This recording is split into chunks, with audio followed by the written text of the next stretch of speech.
Hola, bienvenida a Raimed, tu canal. En el video de hoy traje un resumen de las primeras secciones de la guiada 2023 de diabetes mellitus. Vamos a estar tocando la introducción de la misma, la importancia del contexto social, cuál es la clasificación y diagnóstico de la diabetes y cómo manejarlo, básicamente. Además de otras cositas. Todo esto va a estar fragmentado. Pueden verlo en la línea de video. Vamos a dejarlo en la descripción para que vayan a la parte que a ustedes les interesa. Sin nada más que decir, iniciamos con el video de hoy. Entonces, me gustó mucho con esta parte que inicia la guía y es la atención y salud poblacional. Nosotros sabemos que el tratamiento de la diabetes está basado en evidencia médica como el de cualquier otra patología. La evidencia médica que a través de muchos años hemos ido acumulando para identificar los factores de riesgo, las comorbilidades, el pronóstico, tratamiento y mucho más sobre la diabetes. Ahora, ¿qué pasa con el contexto social? Es importante que nosotros sepamos las preferencias personales, tener una buena comunicación con nuestros pacientes y las consideraciones financieras de los mismos. ¿Por qué? Porque si comparamos estos dos casos, en este caso tenemos una mujer que come frutas y verduras, que hace ejercicio y que seguramente vamos a manejar la diabetes totalmente distinto a como la manejaríamos en estas dos personas, que quizás viven en un entorno precario, no tienen acceso a frutas y verduras y mucho menos acceso a poder realizar ejercicio con regularidad. Entonces esto es importante ya que es uno de los pilares fundamentales en el manejo de la diabetes. Y las guías nos dicen, oigan, sí, hay recomendaciones generales, pero tengamos en cuenta esto. Tengamos en cuenta que no todos nuestros pacientes son iguales. Ahora, además de esto, nuestros pacientes requieren un modelo de atención crónico por un largo plazo hasta que poco a poco la diabetes vaya cediendo, que es un concepto que se está incluyendo en esta guía, el concepto de remisión de la diabetes. Y además de esto, de que en todo este manejo del paciente pues requiere un equipo multidisciplinario, mucho más allá de simplemente el médico tratante o el médico que indica los antidiabéticos. Seguido a esto viene la sesión de clasificación y diagnóstico de la diabetes. La diabetes la podemos clasificar en 4 grupos en general. Diabetes mellitus tipo 1, diabetes mellitus tipo 2, diabetes gestacional y diabetes por otras causas. La diabetes tipo 1 se desarrolla por una destrucción autoinmune, es la principal diferencia, de las células beta pancreáticas, lo que a su vez se traduce en un déficit de insulina, ¿vale? Y si no tenemos insulina, claramente la glucosa no puede entrar a la célula ni ser utilizada, y es lo que se manifiesta con la diabetes. Ahora, en la diabetes tipo 2, estamos frente al contexto del síndrome metabólico y la resistencia a la insulina. La del paciente con obesidad, con hipertensión y demás. ¿Qué pasa? De que en estos pacientes no hay un componente autoinmune. Lo que sucede básicamente es que, como hay una resistencia a la insulina, el cuerpo va a tratar de solventar eso generando mucha más insulina. Pero llega un punto en el que la célula beta pancreática fracasa, se fatiga básicamente y esto me lleva a una pérdida progresiva de la secreción de insulina. En la diabetes gestacional, esta es una entidad diagnosticada entre el segundo y tercer trimestre del embarazo y es cuando se desarrolla una diabetes durante el embarazo. Las pacientes no deben tener diabetes antes del embarazo, porque si tienen diabetes antes del embarazo es una diabetes crónica, es una diabetes mellitus y no se puede catalogar como tal como una diabetes gestacional. Esta diabetes gestacional básicamente se desarrolla ya que la placenta secreta distintas sustancias diabetogénicas que me van a aumentar la glucemia a nivel plasmático en las pacientes en gestación. Ya tenemos un video al respecto, lo voy a dejar fijado donde hablamos un poquito más a profundidad sobre la diabetes gestacional. Ahora, otros tipos de diabetes, tenemos la diabetes tipo MODY, que es por una anomalía o anomalías genéticas, enfermedades del páncreas exocrino como la fibrosis quística y la pancreatitis, cuando se da esta afectación me pueden llevar a una diabetes.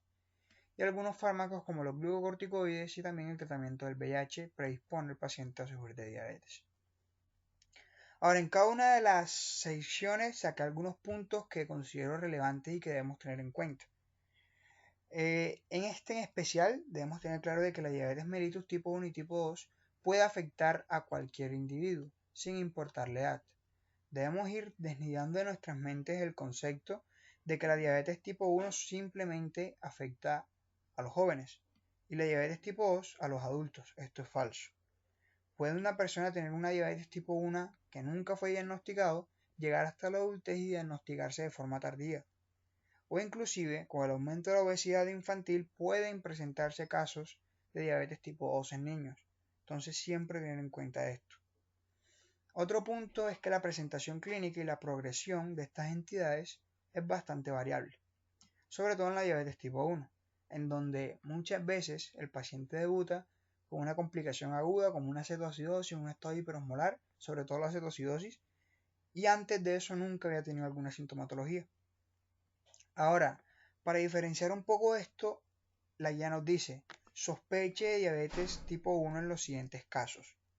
Paciente menor a 35 años que tiene diabetes, debemos sospechar de una diabetes tipo 1 y también de una diabetes tipo MODY, porque como voy a comentar más adelante, afecta con regularidad, se manifiesta en los jóvenes. Un índice de masa corporal menor a 25 kilogramos sobre metro cuadrado. La cetoacidosis diabética es una manifestación muy común de la diabetes tipo 1, pero también debemos tener presente de que un porcentaje mucho menor, pero un porcentaje se puede presentar la cetoacidosis diabética en los pacientes con diabetes tipo 2, debe tener en cuenta esa parte. Y cuando las glucemias son extremadamente altas, superiores a 360 miligramos sobre decilitro. El último punto relevante de esta área es la caracterización fisiopatológica. La guía textualmente comenta de que el diagnóstico y clasificación de la diabetes va a ir orientada en los próximos años respecto a la fisiopatología de la misma. Identificar el por qué se desarrolla y cuáles son las características que diferencian a un paciente del otro desde el contexto fisiopatológico. Esto lo podemos ver y me gustó demasiado en los estadios de la diabetes tipo 1 que ya están claramente definidos,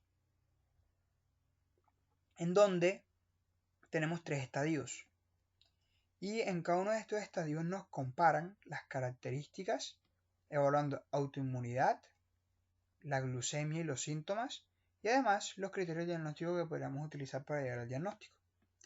Ahora, en el estadio 1 vemos que ya hay un componente de autoinmunidad, sin embargo, la glucemia está normal y el paciente no tiene síntomas. En este contexto, si nos presentan esto es muy difícil llegar al diagnóstico en ese paciente. La única forma es que hayan antecedentes cercanos de diabetes tipo 1 y se solicite exámenes en toda la familia o en los hijos, en los familiares más allegados y se pueda llegar al diagnóstico a través de la solicitud de anticuerpos. Pero si tenemos un paciente per se sin ningún antecedente familiar, es muy difícil que lleguemos a este diagnóstico. En ese estadio, en el estadio 2, vemos que también hay una autoinmunidad, ya se empieza a presentar una disglucemia, pero el paciente todavía no tiene síntomas. Y miren toda la cantidad de anticuerpos que podríamos solicitar y que pueden salir positivos en estos pacientes.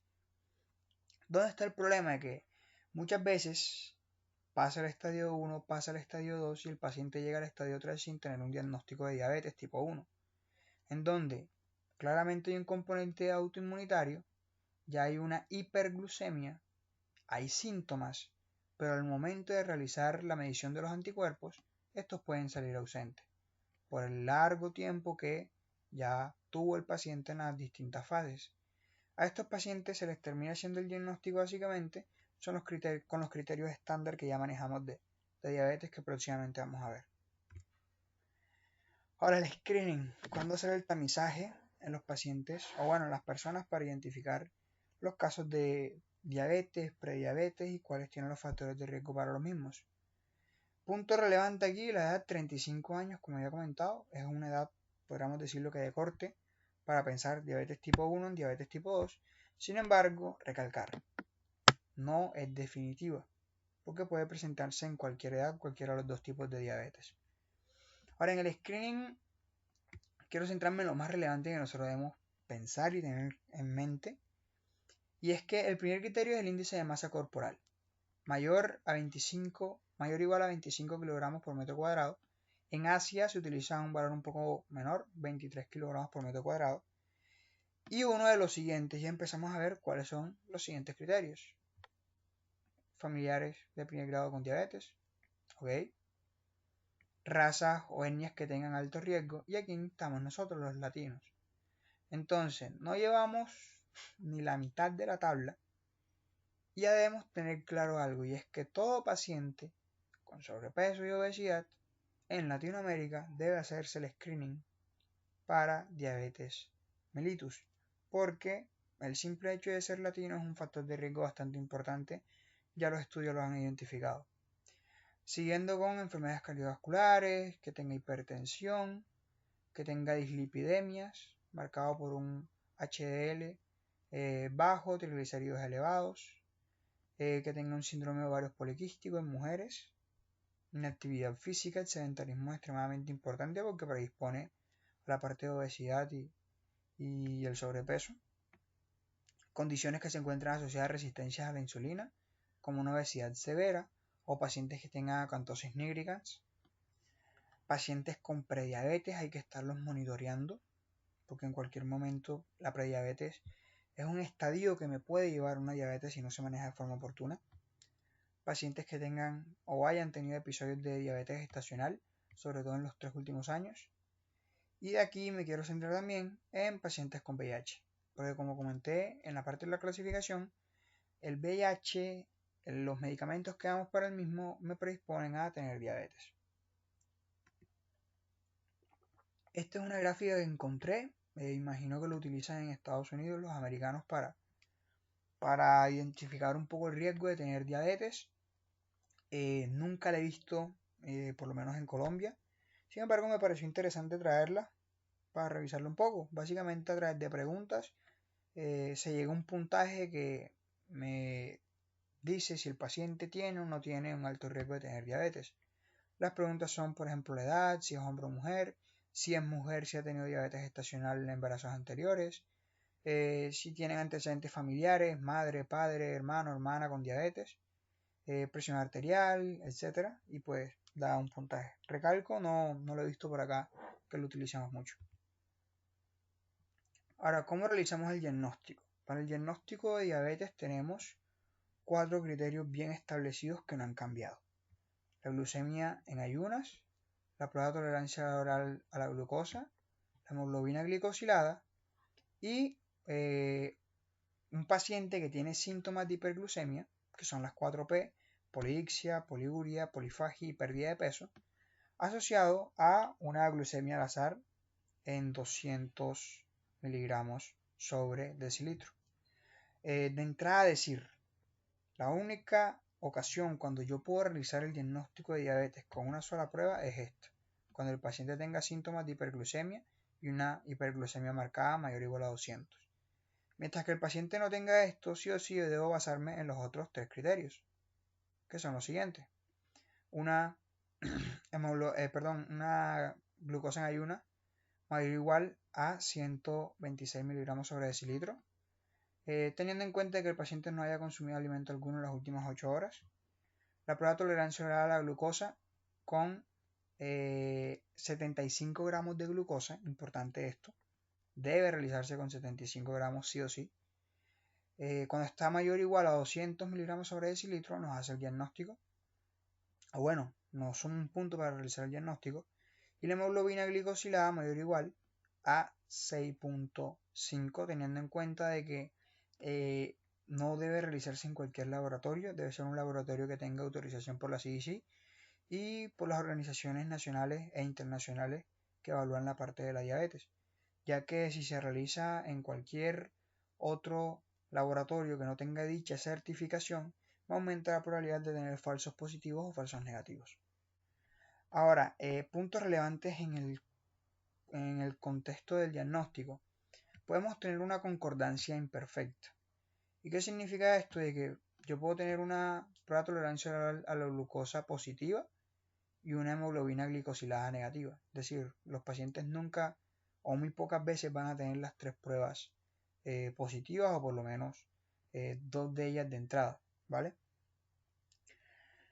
También hay que decir que la prueba de tolerancia oral a la glucosa es la que tiene mayor especificidad y por ende tiene una buena eficacia en prevención primaria. Y también hablamos sobre la hemoglobina glicosilada. Debemos tener claro de que esta es una medición indirecta de la glucemia y que alteraciones en la hemoglobina pueden alterarme el nivel de la glicada. Pacientes con sangrados recientes, severos, con anemia de algún tipo, o sea, anemia de célula falciforme, anemia por déficit de hierro que esté bastante evolucionada, por ácido fólico, deficiencia de glucosa y fosfato, o cualquier entidad en general que me afecte los niveles de la hemoglobina, pues me van a afectar a su vez el nivel de la glicada. Cuando esto sucede, la guía es claro. No se utiliza la glicada entonces como una prueba de diagnóstico o de control si lo que tiene el paciente, por ejemplo, una anemia de células falciformes, que es algo de por vida, que no vamos a poder tener un nivel claro como tal de la hemoglobina. En estos casos vamos a diagnosticar y a manejar los pacientes sobre todo con los otros 2 criterios, la glucosa en ayunas y la glucosa con la prueba de tolerancia oral.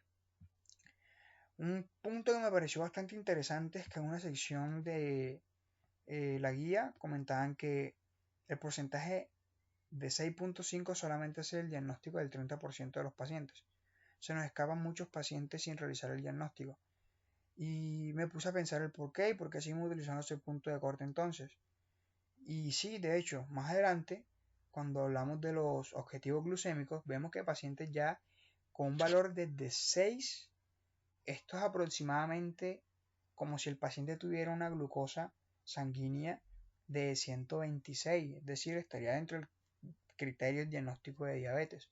Entonces me pareció bastante interesante y por eso lo traje. Sin embargo, recalcar, el punto de corte que se sigue utilizando para el diagnóstico es 6.5. Ahora, ¿cuándo un paciente tiene diabetes? Ya sabemos cuáles son los criterios diagnósticos, pero ¿cuándo la tiene? Cuando tiene 2 pruebas alteradas. Y aquí hay 2 puntos relevantes. 1. ¿Cuáles pruebas? Puede ser la misma prueba o distinta prueba. Y me explico. Si yo tengo un paciente, voy a borrar un momento. Tengo un paciente que tiene una prueba de tolerancia oral a la glucosa positiva y tiene una glucosa en ayunas positiva, ya tengo el diagnóstico de diabetes, tengo 2 criterios, ¿cierto? Pero si yo tengo un paciente con 2 pruebas de tolerancia oral a la glucosa positiva, también puedo hacer el diagnóstico. Es decir, no se requieren los otros 2 ítems, sino simplemente tener 2 pruebas. Al igual pasa con las otras 2 opciones. Y puede ser o no de la misma muestra. En guías anteriores nos mencionaban esto. Si un paciente yo le tomaba una muestra, la prueba salía positiva, debía tomarle otra muestra para que nuevamente evaluarlo y si salía positiva hacemos el diagnóstico. Ya no es necesario. Se puede realizar en la misma muestra. Entonces, cuando tienes 2 pruebas alteradas, diagnóstico, y también ya esto lo tenemos claro cuando tenemos un paciente con las 4P sintomático con una glucemia basal mayor o igual a 200 miligramos sobre decilitro. El diagnóstico de diabetes tipo 1 pues claramente se va a fundamentar en los respectivos anticuerpos antiislotes y demás. Sin embargo, recalcar de que en estadios avanzados dichos anticuerpos ya puede que no estén presentes y se terminan realizando el diagnóstico con estos mismos criterios. Ahora, ¿qué pasa con la prediabetes? La prediabetes como tal es un estadio temporal, no es una enfermedad. No debemos catalogarlo como tal. Es simplemente un estadio temporal que me predispone a tener diabetes y me aumenta el riesgo cardiovascular en general, pero no es una enfermedad. Ahora, ¿cuáles son los puntos de corte para catalogarlo como prediabetes? Glucosa en ayuna entre 100 y 125 miligramos sobre decilitro. Prueba de tolerancia oral a la glucosa entre 140 miligramos y 199 miligramos sobre decilitro. Y una glicada entre 5.7 y 6.4. Claramente, si el paciente está en el contexto de una prediabetes, hay que hacerle un monitoreo pues cercano, posiblemente cada 3 meses o ya depende mucho de la entidad de salud que ustedes manejen. Ahora, si yo capté al paciente, le hice el tamizaje y las pruebas se salieron normales, el cribado se debe realizar cada 3 años o antes si existen cambios en los riesgos y en los síntomas. Me explico. Regularmente se debe realizar cada 3 años, pero si el paciente tiene manifestaciones como un síndrome ovario poliquístico, si en mujeres de nueva aparición, una obesidad mucho más marcada, tiene acantosis nigricans, pues se lo debo realizar antes porque todos estos son factores que me aumentan la probabilidad de que el paciente haya pasado a una prediabetes o incluso una diabetes. Y por último tenemos la diabetes tipo MODY. Se presenta sobre todo en pacientes jóvenes. Se le debe hacer el diagnóstico diferencial con la diabetes tipo 1 por ello. Regularmente lo que nos contribuye un poco en la práctica clínica es los niveles de péptido C. Sabemos que el péptido C básicamente es un remanente que queda luego de que se genera todo el clivaje para generar a su vez, valga la redundancia, la insulina, y que niveles disminuidos del péptido C me inclinan un poco el diagnóstico hacia una diabetes tipo 1, es decir, que nos está produciendo. Sin embargo, el diagnóstico definitivo me lo va a hacer las pruebas genéticas que yo le haga al paciente para llegar al diagnóstico de diabetes tipo MODY. Uno debe pensar sobre todo en diabetes tipo MODY cuando tenemos hijo con diabetes, papá con diabetes, abuelo con diabetes. Cuando tenemos prácticamente todas las generaciones así afectadas, debemos pensar quizás en algún componente genético. ¿Qué me lo podría explicar una diabetes tipo MODY? La siguiente sección es la prevención o retraso de la diabetes tipo 2. Aquí básicamente vamos a prevenir el desarrollo de la diabetes en pacientes con factores de riesgo o con prediabetes establecida como tal. ¿A través de qué lo vamos a hacer? A través de intervenciones, tanto en hábitos como también en medicamentos. En los hábitos tenemos cambiar una dieta saludable, una actividad física de intensidad moderada. La guía recomienda entre 150 minutos por semana, buscando a su vez una reducción de al menos el 7% del peso corporal. Y esto es bastante importante, porque si recordamos la fisiopatología de la diabetes tipo 2, se desarrolla en el contexto de un síndrome metabólico y una resistencia a la insulina. Y la guía de diabetes le empieza a dar mucho valor al peso. Cada vez tenemos más medicamentos que nos pueden ayudar a perder peso. Y al perder peso, reducimos el síndrome metabólico, reducimos la resistencia a la insulina y con ello vamos a prevenir, a retrasar o inclusive a llegar a curar a los pacientes con diabetes. Entonces, en pacientes que están en rango de prediabetes o tienen factores de riesgo, hasta 7%, pero si se puede buscar un beneficio mucho más alto, mejor. Llevarlo al 10%, 12%, inclusive si ya la diabetes está instaurada, puede llevarse hasta un 15%, que todo esto va a ser beneficioso para el paciente si está en obesidad. Por la parte de la dieta, debe ser una dieta individualizada. Recordemos la imagen del principio. No vamos a tratar nunca igual, por más que queramos, a dos personas que tienen un nivel socioeconómico totalmente distinto. Debemos individualizar y saber qué tiene a la mano el paciente y cómo puede alimentarse de una mejor manera con lo que tiene a la mano. Lo que sí sabemos, según la evidencia, es que la alimentación vegetariana y la dieta mediterránea tipo DASH se asocia a un menor riesgo de desarrollar diabetes mellitus. Sin embargo, recalco, dentro de la posibilidad del paciente. Tenemos también algunas intervenciones farmacológicas en prediabetes. El uso de metformina es lo que más tiene evidencia, es una molécula pleiotrópica que tiene muchísimos efectos beneficiosos y uno de ellos en el contexto de retrasar, prevenir y tratar la diabetes mellitus tipo 2. Donde tiene mayor indicación según la evidencia es en este contexto. Pacientes con 25 a 59 años con índice de masa corporal de 25 kilogramos sobre metro cuadrado, cuando tengo una glucosa plasmática en ayuna mayor o igual a 110, una glicada mayor a 6 o antecedente de diabetes gestacional. Ahora, algo importante en el manejo de la metformina es que a largo plazo se asocia a déficit de vitamina B12. Entonces, si tenemos un paciente ya con prediabetes o con una diabetes ya instaurada que viene recibiendo metformina desde hace tiempo, se le debe testear esta parte para vigilar dicho déficit y evitar complicaciones. Además de esto, también nos menciona algunas intervenciones farmacológicas que los pacientes pueden tener secundario a otras entidades como la hipertensión, por ejemplo, para prevenir la enfermedad cardiovascular como tal. Tenemos el uso de estatinas. Muchas veces podemos tener pacientes con hipertensión que se infartó, por ejemplo, y está recibiendo su estatina. ¿Y qué pasa? De que en el contexto de la diabetes, el uso de estatina aumenta el riesgo de diabetes tipo 2 si el paciente no lo tiene instaurado. Ahora, no se recomienda suspender dicha medicación, ya que si comparamos riesgo-beneficio, son mucho más los beneficios que tenemos en los pacientes con prediabetes para suministrar las estatinas, y en pacientes ya diabéticos es un pilar fundamental para reducir la carga de morbimortalidad que pueden llegar a tener los pacientes. Y una recomendación también es que la pioglitazona está recomendada en pacientes con SB, resistencia a la insulina o prediabetes. Es una recomendación ahí que colocan de igual forma en la guía. Ahora, luego de que yo hago el diagnóstico, debo evaluar y valorar a mi paciente en general las comorbilidades que tenga. Y esto lo vamos a hacer a través de este pequeño algoritmo. En el primer punto debemos evaluar las prioridades del paciente, el estilo de vida, las comorbilidades que tiene, si ya es hipertenso, si tiene enfermedad renal crónica, si tiene alguna enfermedad hepática, las características clínicas, la edad, no solamente la edad del paciente, sino la edad de aparición de la diabetes o de que viene padeciendo los síntomas, niveles de la glicada, el peso.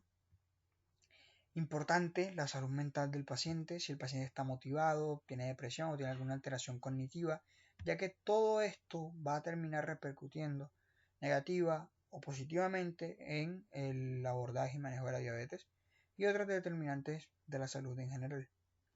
Luego de esto, junto a nuestro paciente debemos definir cuál es el target, qué es lo que queremos hacer. Si queremos disminuir la glucemia y el peso, por ejemplo. Si tenemos una paciente muy anciana, lo que vamos a tratar de hacer es prevenir las hipoglicemias, ya que son bastante severas. Si tenemos un paciente con una insuficiencia cardíaca, quizás vamos a buscar un beneficio cardíaco. O si tiene un compromiso renal, un beneficio renal a través de los ISGLT2, como vamos a estar viendo en la parte del tratamiento, y así ir individualizando y ver qué es lo que queremos con el paciente, sin olvidar la accesibilidad a los medicamentos y el costo de los mismos, que es importante.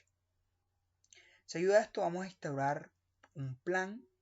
El plan debe seguir pues las siguientes características de SMART, que sea un plan específico, medible, realizable, realista y con un límite de tiempo. Se implementa el plan y seguido a esto básicamente lo que tenemos que estar haciendo es una retroalimentación con exámenes físicos y laboratorios del paciente, medir cómo está la glicada, cómo va su presión, cómo van los lípidos y ver si necesita o no necesita un ajuste en su tratamiento. Ahora, esto que hicimos aquí en la primera parte es básicamente una historia clínica, el averiguar un poco más sobre el paciente, y ellos nos lo ponen acá en una tablita en donde podemos ver cosas que se le deben realizar al paciente y cada cuánto. Por ejemplo, en la historia clínica importante, la historia de la diabetes, saber desde cuándo viene padeciendo los síntomas y todo eso. Ver si ha recibido un tratamiento o incluso si ha requerido hospitalizaciones por ello. Porque hay muchos pacientes que van a debutar con complicaciones agudas de la diabetes y ahí es donde se dan cuenta a nivel intrahospitalario. La historia familiar, ver si tiene familiares de primer grado con diabetes, si hay historia de autoinmunidad, enfermedad autoinmune en la familia, esto sobre todo pensando en síndromes poliglandulares, en donde puede estar afectada, por ejemplo, la tiroides y el páncreas al tiempo y el paciente tener alteraciones en ambos. Debemos preguntar también por patologías personales, comorbilidades tipo obesidad, apnea obstructiva del sueño, un hígado graso no alcohólico, la presión, dislipidemias, complicaciones macro o microvasculares que haya tenido, antecedentes de hipoglicemia, hemoglobinopatías o anemias, todo esto, salud dental, todo esto es importante. Visitas al especialista que haya hecho. Otro determinante es medicación, vacunación, si las tiene al día o no. Y pues lo bonito y lo chévere es que la tabla nos indica cada cuánto debemos realizarlo. Si en forma inicial, si cada vez que le vamos a hacer seguimiento al paciente, de forma anual y demás. También sobre el uso de tecnologías. Estos son pacientes que usen glucómetro o que usen algún dispositivo de infusión de insulina, sobre todo continuo, en los pacientes con diabetes tipo 1. Y hacer énfasis sobre todo también en los determinantes sociales. Además de esto, ya nos muestra otra tabla donde podemos evaluar pues el examen físico y qué se le debe solicitar al paciente. La talla, el peso, índice de masa corporal, ver si ha tenido un desarrollo correcto, si en niños y en adolescentes sobre todo, alteraciones en la presión, medir la presión, buscar ortostatismo también si está indicado, fondo de ojo buscando algún compromiso ya en la retina, palpación de la tiroides, esto teniendo en cuenta el síndrome poliglandular que ya les había explicado. Al examen físico buscar acantosis nigricans, si el paciente ya se coloca insulina, cuáles son los sitios donde se coloca insulina, esto es importante y lo vamos a estar recalcando cuando damos insulinoterapia en el paciente con diabetes tipo 1, porque queremos que la insulina se suministre de la mejor forma para que tenga una mayor efectividad. De igual forma buscar enfermedad arterial periférica, ver los pulsos periféricos, evaluar si el paciente tiene depresión, ansiedad, alteraciones cognitivas, alteraciones funcionales en general, todo esto es importante. Y los paraclínicos que debemos solicitar son la hemoglobina glicosilada. Recordemos que esta teóricamente no cambia en los últimos 3 meses. Entonces, si el paciente ya tiene una, no es necesario solicitarla, sino si se le solicita. El perfil lipídico, donde LDL, HDL, colesterol y triglicéridos es lo que debemos evaluar. Función hepática también, si está indicada. BUN, creatinina, hormona estimulante de la tiroides, sobre todo en pacientes con diabetes tipo 1, recalcando el síndrome poliglandular. Niveles de vitamina B12 en pacientes que toman metformina y medicamentos que puede el paciente tomar para la hipertensión como IECA, ARAS, que me pueden afectar los niveles de potasio o inclusive los diuréticos. Teniendo en cuenta todo esto, pues nosotros vamos a clasificar, vamos a estandarizar qué es lo que queremos con nuestro paciente. Si el paciente tiene falla cardíaca, si el paciente tiene antecedente o tiene riesgo de desarrollar un stroke, enfermedad renal, retinopatía, neuropatía. Y todo esto es importante porque es lo que nos va a ayudar a saber qué es lo que queremos hacer con nuestros pacientes, cómo lo vamos a manejar, cada cuánto y demás. Básicamente nuestros pacientes nos van a hablar a través de sus síntomas y de sus factores de riesgo. También el riesgo de hipoglicemia es súper importante, sobre todo en pacientes que se les suministra insulina. Y los secretagogos, ya medicamentos como la sulfonilurea están cayendo en desuso. Sin embargo, es importante tener en cuenta que son una causa importante de hipoglicemia y por ende debemos tenerlas pendientes.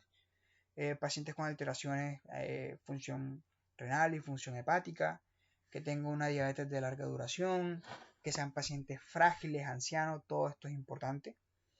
La polifarmacia, muy importante en los pacientes, uso de alcohol, todo esto es relevante y se debe evaluar para evitar el riesgo de hipoglicemia, sobre todo en pacientes con edad avanzada.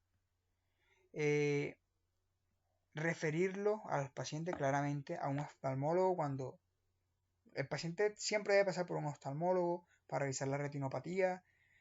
Debemos descartar lo más posible las alteraciones micro y macrovasculares de los pacientes con diabetes. Énfasis también aquí en el dentista, muy pocas veces se le hace énfasis en esto, o inclusive cuando estamos en el pregrado pensamos que esto no es del todo relevante y sí que lo es. Salud mental, importantísimo. Si la mente no está bien, el paciente no va a funcionar bien en general, no se va a tomar la medicación de forma correcta y muy difícilmente va a mejorar de su diabetes. Audiología también y pues todo el contexto social. La vacunación es el segundo punto a evaluar, ver si el paciente tiene las vacunas al día y si no, pues suministrárselas ya una vez que se le ha hecho el diagnóstico. ¿Cuáles son? Son las mismas que se suministran regularmente a los pacientes con enfermedades crónicas, también como el EPOC, hepatitis B, papilomavirus, influenza de forma anual para evitar las gripas y todas estas complicaciones. También cubriendo neumococo, cubriendo tétano, difteria, bordetella pertussis, zóster, sobre todo si es mayor de 50 años. Y pues sí, esto no ha variado, básicamente lo mismo que ya está establecido. Es importante también el evaluar, esta tabla me gustó mucho, porque una de las complicaciones que pueden presentarse en primera instancia en los pacientes con diabetes es el hígado graso no alcohólico, y muchas veces pensamos que esto no tiene mayor relevancia y sí que lo tiene porque puede tener sus complicaciones a largo plazo. Entonces debe evaluarse la presencia de que se esté o no se esté desarrollando una enfermedad fibrótica a nivel del hígado del paciente. Inicialmente pues se hacen test no invasivos como el FIB4 y el NFS, que básicamente a través de exámenes de laboratorio y características clínicas del paciente vamos a ver si tiene o no tiene un alto riesgo de desarrollar una fibrosis a nivel hepática. Si es bajo el riesgo, pues esto se puede repetir cada 2 o 3 años. Sin embargo, si el riesgo es intermedio o alto, ya ahí sí vamos a realizar exámenes quizás un poquito más invasivos. Sobre todo me quedo con la elastografía, es lo que más conozco que tiene utilidad en este contexto. Y si tiene bajo riesgo posterior a esta prueba, pues se sigue realizando la prueba cada 2 o 3 años. Y si tiene alto riesgo, pues ya se debe remitir al paciente, sea gastroenterología o hepatología, para que lleve el manejo del caso. Una vez instaurado, ya hicimos todo esto, examen físico, vimos si el paciente tiene las vacunas o no, se le da la orden para que se las coloque y demás. El siguiente pilar es empezar a cambiar esos hábitos en los pacientes con diabetes. Y quizás de lo más relevante es la parte de la nutrición. Recalcar que la nutrición es bastante importante y que no simplemente debe llevarse a cabo por un médico porque no es especialista en esta área. Esto lo debe llevar a cabo un nutricionista, en donde se le explica al paciente qué es lo que debe comer de acuerdo a la accesibilidad que el paciente tenga para mejorar pues su salud. Aquí sobre todo no quiero enfrascarme tanto en esto, quiero centrarme en los carbohidratos, porque muchas veces le quitamos todos los carbohidratos al paciente y eso pues no está del todo bien. De hecho, la guía es muy clara, dice que los pacientes pueden consumir carbohidratos, sobre todo que tengan un alto contenido de fibra, minimizando los productos procesados. El doctor Alejandro Román y el doctor Luis Rodríguez, que son como mis maestros en toda esta área de la endocrino y de la parte de diabetes, que bueno, me falta bastante por aprender, pero aprendo cada día mucho más de ellos, se centran mucho en esta área. Sobre todo el doctor Román dice, a los pacientes hay que quitarles las gaseosas, los jugos, cambiárselos por agua, cambiarle los productos procesados, que las galletas, que los mecatos, todo esto, pero no es del todo necesario quitarle la comida de base al paciente, ya que si el paciente está acostumbrado, vive en el campo y puede comer simplemente lo que tiene a su mano, pues va a ser muy complicado y no es del todo correcto éticamente llegar y decirle al paciente, no, tienes que comer esto y esto y esto, cuando no tiene la accesibilidad para hacerlo. Entonces simplemente quería hacer énfasis en este punto. Su buena cantidad de proteína, su buena cantidad de grasa también es necesario. El alcohol, ellos dicen que pues pueden tener un consumo moderado. Sin embargo, esto es una evidencia C y pues bueno, sabemos que el alcohol puede tener múltiples repercusiones en la salud. Inclusive el contexto de la cirrosis, que pues es algo que queremos prevenir en los pacientes, entonces del todo no se recomienda. Y pues sí, esto sería básicamente lo que quería repasar en el contexto de la nutrición. Seguido a esto vamos con el ejercicio, tabaquismo y salud mental. En niños y jóvenes se recomienda 60 minutos diarios de actividad aeróbica de intensidad moderada vigorosa. Esto tiene una evidencia de CAB. Y en adultos se recomienda 150 minutos de actividad aeróbica repartidos según la guía en mínimo 3 días, no más de 2 días consecutivos. No entiendo muy bien esto, el porqué de 2 días consecutivos. Imagino porque son pacientes obesos que vienen con sedentarismo y demás y pues bueno, es bastante complicado el realizar ejercicio de forma seguida en estos pacientes, entonces quizás es mejor ir poco a poco. El tabaquismo debe eliminarse el hábito. Esto incluye el cigarrillo electrónico.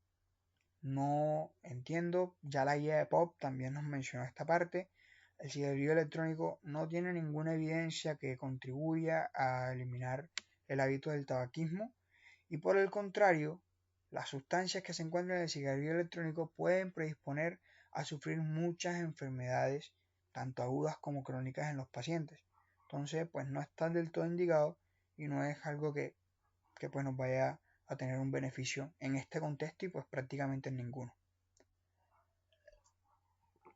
Por último, debemos evaluar la salud mental del paciente y referirlo. Es importante. Nosotros tratamos mucho más allá de la diabetes. Nuestros pacientes son personas que tienen sentimientos, que tienen familia, que tienen preocupaciones y en ocasiones debemos estar muy pendientes de todo esto para saber cuándo nuestro paciente está pasando con un momento de depresión, de ansiedad, alguna crisis, ya que esto, uno, pues afecta su salud mental en general, dos, no va a hacer que podamos tratar bien la diabetes y tres, predispone al paciente y a su familia a tener un desenlace desafortunado. Entonces siempre tener en cuenta esta parte y la guía pues es claro, cuando el paciente presente estos síntomas o alguna indicación de los mismos pues se debe referir a un profesional que maneje el contexto de la salud mental. Ahora, ustedes dirán, ¿por qué tanto esto? O sea, siempre nos hemos centrado o en ocasiones nos centramos simplemente en los antidiabéticos. ¿Por qué? O sea, porque el tabaquismo, porque el ejercicio, porque incluso el dormir. Y la evidencia es clara y nos muestra que todo esto tiene un impacto significativo en la relación glucosa-insulina, en la presión, en la glicada, etc. Por ejemplo, vemos un paciente que tiene un buen sueño, un paciente que duerme bien, duerme las horas que necesita, vemos cómo su relación glucosa-insulina disminuye, su presión arterial también, glicada, lípidos, su depresión disminuye o la probabilidad de que tenga depresión y con ello su calidad de vida mejora. Ahora, el estar de pie, el hacer ejercicio, disminuye prácticamente todo. Relación glucosa-insulina, presión arterial, glicada, lípidos, mejora la función física, que eso es vital, no solamente para prevenir la diabetes o tratar la diabetes, sino también hipertensión y cualquier otro tipo de entidades que pueda tener el paciente en contexto crónico. Mejora la parte de la depresión y mejora la calidad de vida del paciente en general. Entonces, sí es relevante todas estas medidas que nosotros podamos tener en cuenta y se deben pues tratar de aplicar en lo posible en cada uno de nuestros pacientes. Seguido a esto viene el apartado de los objetivos glucémicos. Esta es la tabla que me encanta y que les había comentado en un inicio. Mire, paciente con una glicada, bueno, esta tabla nos compara glicada, el valor, y aproximadamente cómo estaría la glucemia de ese paciente. Y vemos glicada en 6, glucemia en 126. Que bueno, no sabemos si es en ayuna, que lo más probable es que sí. Y esto nos da rango y nos da el diagnóstico o un criterio diagnóstico de diabetes. Entonces, ahí es donde les mencionaba, el punto de corte de la glicada es importante tenerlo en cuenta y es algo a evaluar. Ahora, puntos claves aquí. La glicada es importante, sí. La vamos a utilizar básicamente para monitorear a todos nuestros pacientes, pero tiene sus limitaciones. Lo que ya había comentado, pacientes que tengan alteraciones de la hemoglobina, pues esto puede haberse afectado. Sin embargo, vamos a ver que los objetivos glucémicos, la glicada en términos generales dice debe estar por debajo de 7, pero eso es algo que debemos individualizar y ya los estudios nos los han mostrado, en donde pacientes que tengan una enfermedad de larga duración, tengan una expectativa de vida corta, tengan múltiples comorbilidades y demás, es mejor manejarlos con una glicada un poco más alta, ya que me disminuye el riesgo de hipoglicemia y de otras complicaciones. Entonces, teniendo en cuenta esto, a esta paciente que es anciana, que seguramente recibe múltiples medicamentos, tiene múltiples enfermedades, que tiene una experiencia de vida corta, expectativa de vida, corta, es mucho mejor que nosotros los manejamos con un objetivo un poco más laxo. Por ejemplo, 8. Con una glicada por debajo de 8 esa paciente va a estar bien.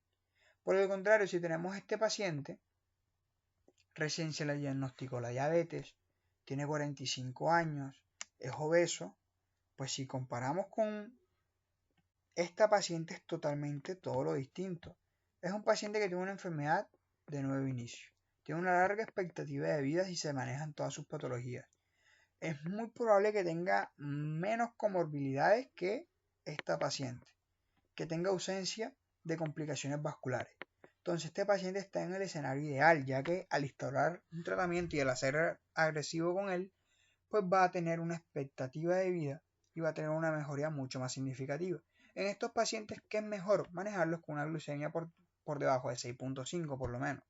Entonces siempre tener en cuenta eso.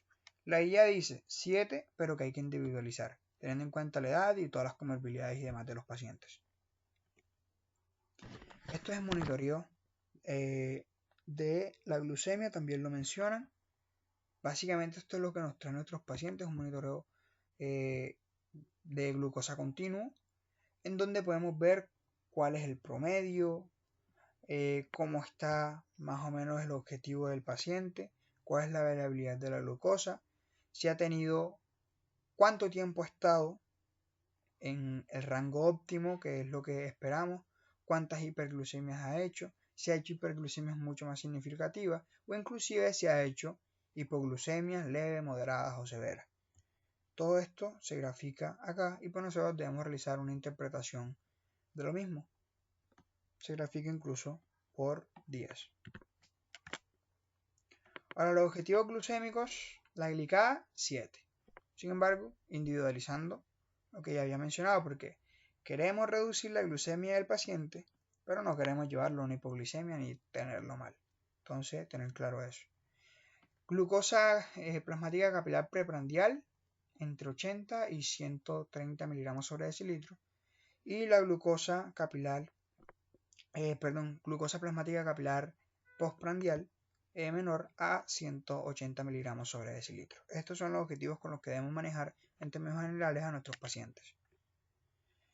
Seguido a esto, ellos tienen un apartado, una sección que me pareció importante traerla, que es obesidad y diabetes. Paciente que quizás todavía no ha desarrollado la diabetes, pero es obeso, o un paciente que ya la tiene instaurado. Y nos muestran cuáles son las intervenciones que podemos realizar. Sabemos que en la obesidad tenemos 3. Cambios en los hábitos, lo que sea la nutrición, la actividad física y en general hábitos del paciente, farmacoterapia o una cirugía metabólica, es decir, lo que sería el bypass y toda esta parte. Y nos lo grafican según el índice de masa corporal, basado en datos, y es la evidencia que se encuentra en la guía. Si el paciente tiene un índice de masa corporal entre 25 y 26.9, simplemente se beneficia de los cambios en los hábitos, no se beneficia de la farmacoterapia ni de la cirugía metabólica. Mientras que si el paciente tiene entre 27 y 29.9, se beneficia tanto de los cambios en los hábitos como de la farmacoterapia. Ahí entrarían fármacos como el Orlistat en pacientes que no son diabéticos, y en pacientes que ya son diabéticos, por ejemplo, los GLP-1 son bastante importantes en la pérdida de peso y el manejo del mismo. Y en pacientes que ya tienen una obesidad bastante significativa, con un índice de masa corporal mayor a 30, pues se beneficia inclusive de una cirugía metabólica. Entonces esto siempre tenerlo en cuenta para ofrecérsela como alternativa a nuestros pacientes. Seguido de esto, pues ya viene el enfoque farmacológico de los pacientes con diabetes. En primera instancia menciona a los pacientes con diabetes tipo 1 y seguido a los pacientes con diabetes tipo 2. Entonces debemos tener claro que el tratamiento de la diabetes tipo 1 es la insulina, porque el paciente tiene un déficit de insulina. Entonces lo que hay es que suplirlo. Ahora, lo que regularmente se está utilizando hoy por hoy es la terapia intensiva, la cual se basa en una insulina de acción prolongada o larga, como sería un Detemir o un Degludec, por ejemplo, o, asociado a una insulina de acción corta o de acción ultracorta, como sería la Aspar, Lispro y la glulicina. ¿Qué pasa con estos medicamentos? Tienen una buena flexibilidad al momento de aplicarlos, tienen un bajo riesgo de hipoglicemia y pues tienen un coste pues significativo, sin embargo es asequible. ¿Qué pasa con esta terapia intensiva? Se ha identificado de que reduce la glicada, que pues es uno de nuestros objetivos, quizás uno de los más relevantes, y se asocia con mejores resultados a largo plazo. Entonces por eso se está utilizando tanto, ¿vale? ¿Qué otras opciones tenemos? Podemos utilizar de igual forma la insulina de acción ultracorta o corta asociada en este caso a la NPH. ¿Qué pasa? Que la NPH poco a poco está cayendo en desuso. La NPH es una insulina de acción intermedia, pero su mecanismo de acción hace de que se aumente la probabilidad de que la insulina NPH me genere hipoglicemias en comparación a Degludec o a cualquier otra insulina de acción un poco más prolongado. Entonces, por eso la NPH en un paciente diabético que no esté embarazado, si es mujer, prácticamente ya no se utiliza. Porque sí, teóricamente es más económico, pero, recalco, aumenta el riesgo de hipoglicemia y no tiene tanta flexibilidad como la terapia intensiva. Ahora también se puede hacer la infusión continua de insulina a través de pues, distintas tecnologías, que esto lo voy a estar tocando cuando haga el video de la parte de la tecnología.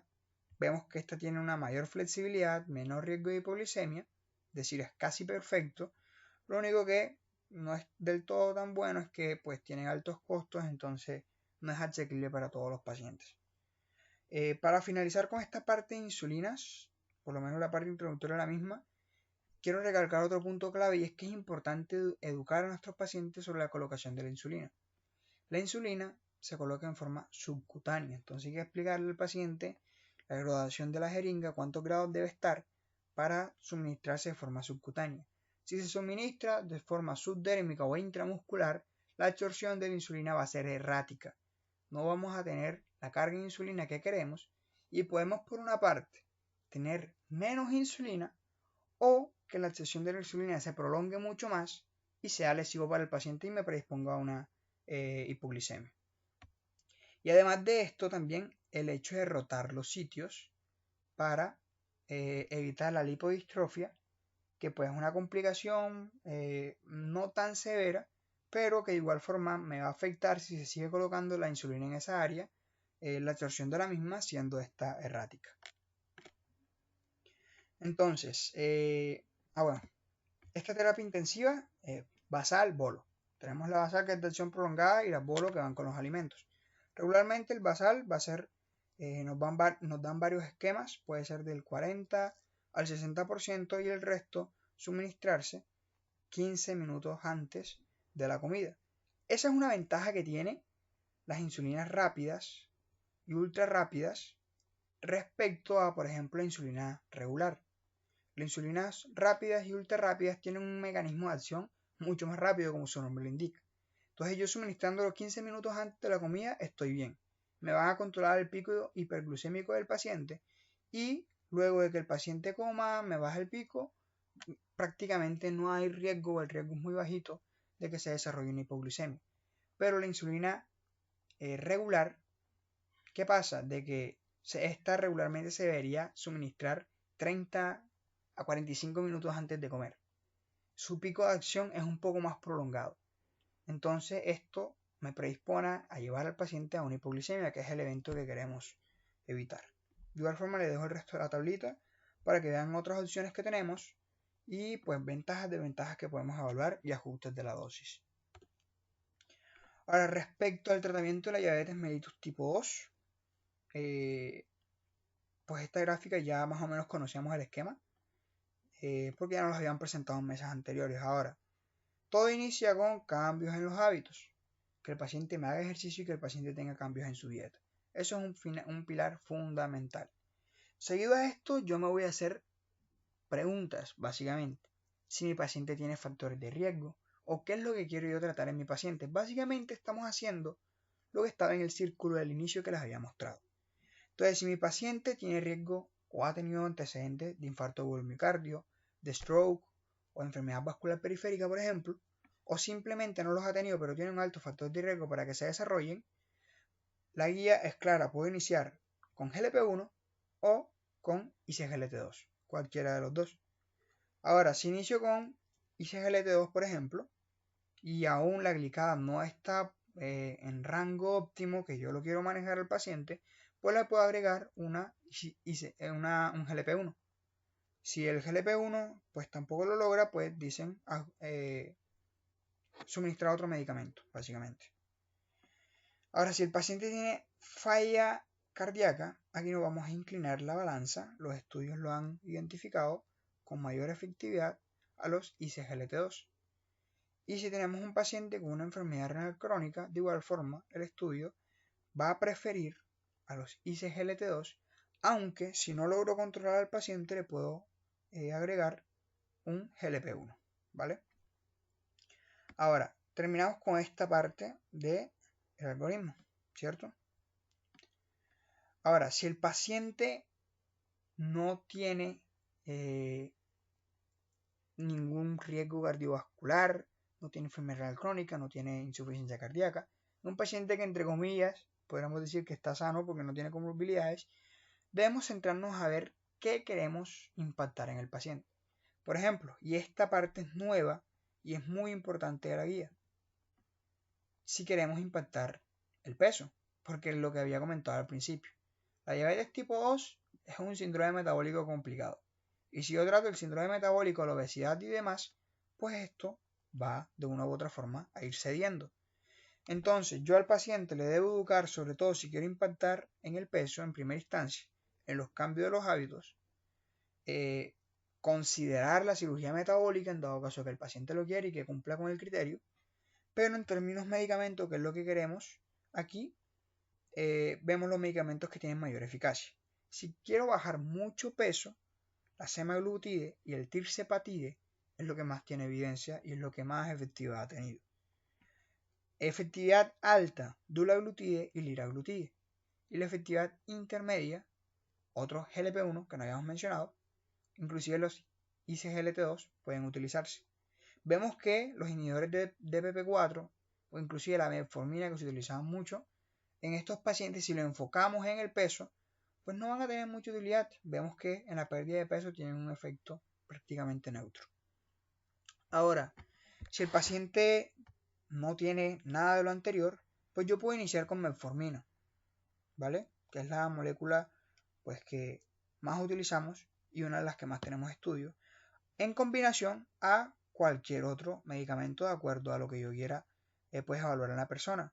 Si quiero quizás protegerle un poco el corazón, los riñones, ICGLT2, si tiene indicación de GLP-1, etcétera, tratando de cubrir eso y tratando de igual forma de evitar el hecho de que se desarrolle hipoglicemias como efectos adversos.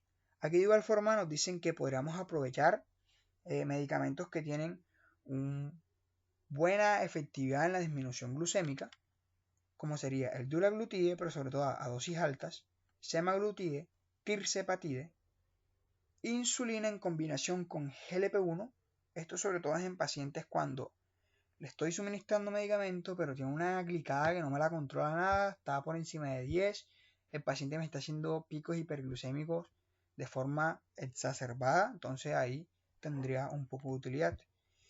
Y ya vemos con una actividad alta, quizás metformina si no se lo esteroide desde el inicio. Mencionó el sulfonilurea, ya eso prácticamente está cayendo en desuso, no se debe usar por el hecho de la hipoglicemia que puede generar. Y los inhibidores de DPP4, ¿vale? No hay algo más nuevo respecto a este algoritmo en la guía. Ahora, lo que yo le estaba comentando, paciente que no tiene un buen control glicémico, una glicada por los cielos, picos hiperglucémicos, pacientes que están requiriendo hospitalizaciones cada ratico por eso, pues debemos evaluar medicamentos inyectables. Sabemos que medicamentos inyectables como tal tenemos los GLP-1 y la insulina en este caso. Entonces, la guía es clara. Si aún no he instaurado un GLP-1 o un GIP-GLP-1, que es el tirzepatide, pues suministreselo al paciente, ¿vale? En dado caso de que no lo tenga. Si lo tiene, pues se hace la titulación con la dosis estándar de la gente y se ve si hay mejoría o no hay mejoría de la glicada. Si no hay mejoría, en ese punto es que yo voy a enfocarme en suministrar insulina, es decir, asociar insulina al tratamiento que ya tenía de base. Va a ser una dosis, una insulina basal. ¿Cómo la voy a iniciar? 10 unidades por día o 0.1, 0.2 unidades por kilo de peso día, ¿vale? Y la titulación vamos a ir jugando un poco con la glucemia del paciente, ver si el paciente está en metas. Si el paciente me dice por el contrario, no, estoy realizando picos hiperglucémicos mayores a 180 cada ratico, pues se podría incrementar la dosis. ¿Cuánto? 2 unidades cada 3 días. Ahora, si el paciente me está haciendo inclusive hipoglucemia, es decir, si me pasó para el lado contrario, pues vamos a hacer lo contrario. Vamos a reducir la dosis de un 10 a un 20%, ¿vale? Si a pesar de todo esto el paciente no me baja, es decir, ya tiene el GLP-1 o el tirzepatide, tiene el basal, pero nada, pues podríamos iniciarle bolos prandiales.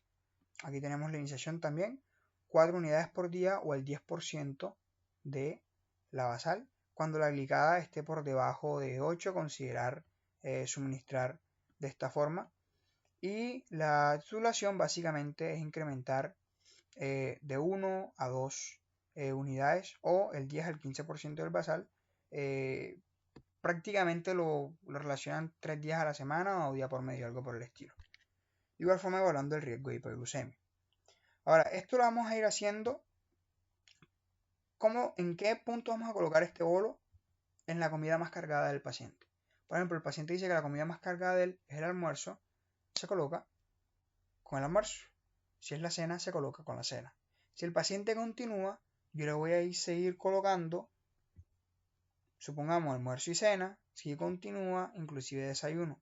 Cuando ya tenemos las 3 comidas cubiertas, ya la guía nos dice, o sea, simplemente sigan suministrando insulina, evalúen riesgo-beneficio, vayan viendo qué titulación se le puede hacer al paciente, evaluando el riesgo de hipoglicemia, pero no nos da un valor como tal estándar, ¿vale? Es bastante difícil que un paciente llegue hasta allá, pero bueno, siempre hay que tenerlo en cuenta. Esta gráfica, que es muy bonita, siempre debemos tenerla en cuenta y siempre la recalco para finalizar esta parte de farmacología de la diabetes. Y es donde nos colocan los fármacos de la diabetes, su efectividad, riesgo de hipoglicemia, ganancia de peso o no, o pérdida, porque hay algunos que pueden hacer perder y otros que pueden hacer ganar, efecto cardiovascular, efecto renal, cuáles se dan de forma oral, cuáles se dan de forma subcutánea, el costo y algunas consideraciones. Aquí se encuentran todos los medicamentos. Y es muy bonito y debemos tenerlo pendiente siempre para estar repasando. Porque se nos puede estar olvidando. Esto es medicina y las cosas se olvidan si no se está recordando continuamente. Entonces tenemos que metformina, efectividad alta, no tiene riesgo de hipoglicemia, en la ganancia o pérdida de peso su efecto es neutral. Y así vamos viendo cada uno de los ítems con cada uno de los medicamentos. Lo que siempre les digo, mira, sulfonilurea, alto riesgo de hipoglicemia. Por eso ya prácticamente no se usa. Ahora, por último, para cerrar con el video, me encantó esta gráfica. Ellos hacen el énfasis de que la reducción de las complicaciones de la diabetes debe estar sustentada en modificaciones en el estilo de vida y educación del paciente respecto a la diabetes, pero tenemos 4 pilares: el manejo glicémico, la presión arterial, manejo de lípidos y agentes que contribuyan o tengan un beneficio a nivel cardiovascular y renal. Entonces, nosotros hasta el momento nos hemos enfocado en los estilos de vida, bien. Manejo glicémico, bien. Podríamos decir que esta parte también, porque al suministrar un GLP-1 o un ICGLT2, pues tenemos cubriendo el contexto cardiovascular y el contexto renal. Pero no estamos manejando ni la presión ni los lípidos. Y esto es con lo que vamos a finalizar el video. Un algoritmo básicamente que la guía tiene, donde vemos, pues de acuerdo a la presión arterial del paciente, qué agentes iniciamos y de acuerdo si tiene albuminuria o no, y si tiene una enfermedad arterial coronaria básicamente, qué medicamentos iniciamos. Entonces, si el paciente tiene una presión arterial mayor o igual a 140-90, pero menor a 160-100, iniciamos un agente. Esto puede tener cierta discordancia un poco, ya que pues he estado revisando y la terapia para la hipertensión es una terapia dual en la mayoría de los pacientes. Ya la monoterapia en la diabetes poco a poco va perdiendo énfasis. Sin embargo, pues ellos lo utilizan para iniciar porque luego van a evaluar el hecho de que haya albuminuria o el paciente haya tenido algún infarto o algo por el estilo, un compromiso coronario. Si no tiene nada de esto, yo voy a iniciar IECA o ARA. Puedo iniciar también calcio antagonistas o diuréticos, ya ahí se toma la decisión de cuál se inicie. Si tiene alguno de estos compromisos, pues los IECA y los ARA han identificado que tienen cierta utilidad en el remodelado cardíaco y protección renal, entonces pues por eso se utiliza. Claramente este tratamiento manejado de también cambios en el estilo de vida que pues ya habríamos instaurado en el paciente con diabetes. Ahora, cuando el paciente tiene una tensión arterial mayor o igual a 160/100, se inicia con 2 agentes, evaluando la presencia de albuminuria y el compromiso coronario. Si no lo tiene, se inicia con 2 de las 3 opciones, sea un IECA con diurético, sea un ARA con calcio antagonista con diurético, pero nunca, y siempre se debe tener en cuenta esto, un IECA y un ARA. Ellos no deben ir juntos nunca. No hay beneficio, todo lo contrario, se pueden presentar complicaciones, entonces no se deben usar. Ahora, si el paciente sí tiene albuminuria o tiene algún compromiso coronario, sí o sí me debe estar en esa terapia un IECA o un ARA, alguno de los dos, y alguno de los otros dos, un calcio antagonista o un diurético. De ahí evaluamos el control del paciente, los efectos adversos. Si el paciente tiene una buena terapia, pues continúa. Y si no, pues ya vienen las combinaciones de fármacos. Agregar, por ejemplo, si el paciente venía con IECA y un calcio antagonista, pues asociarle un diurético. Y así sucesivamente darle el tratamiento antihipertensivo, que es básicamente en lo que se resume. Algo importante aquí también, muchas veces cuando tenemos una hipertensión resistente, ya 3-4 fármacos y el paciente sigue con la hipertensión, debemos pensar en una hipertensión secundaria. No es tan común según pensamos, pero puede ser una causa bastante significativa de hipertensión. Y por último tenemos el manejo de estatinas para el cuarto pilar, que es el manejo de las dislipidemias. Tenemos las de alta y las de baja intensidad. Vemos que tanto afectan los niveles de LDL. Vemos que las de alta intensidad son superiores al 50%. Sin embargo, las de las de moderada intensidad son por debajo de este valor. Lo que regularmente utilizamos es atorvastatina de 40 a 80 miligramos o rosuvastatina de 20 a 40 miligramos. Y aquí tenemos las otras opciones que podemos utilizar como moderada intensidad.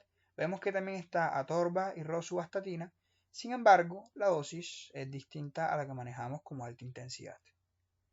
Con esto hemos terminado el video, espero que les haya gustado mucho, ha sido para mí todo un placer y un gusto revisar esta guía. Quizás se me escaparon algunas cositas, si es así puedes dejarlo en los comentarios. Y pues nada, esto sería todo, Dios los bendiga y gracias por todo.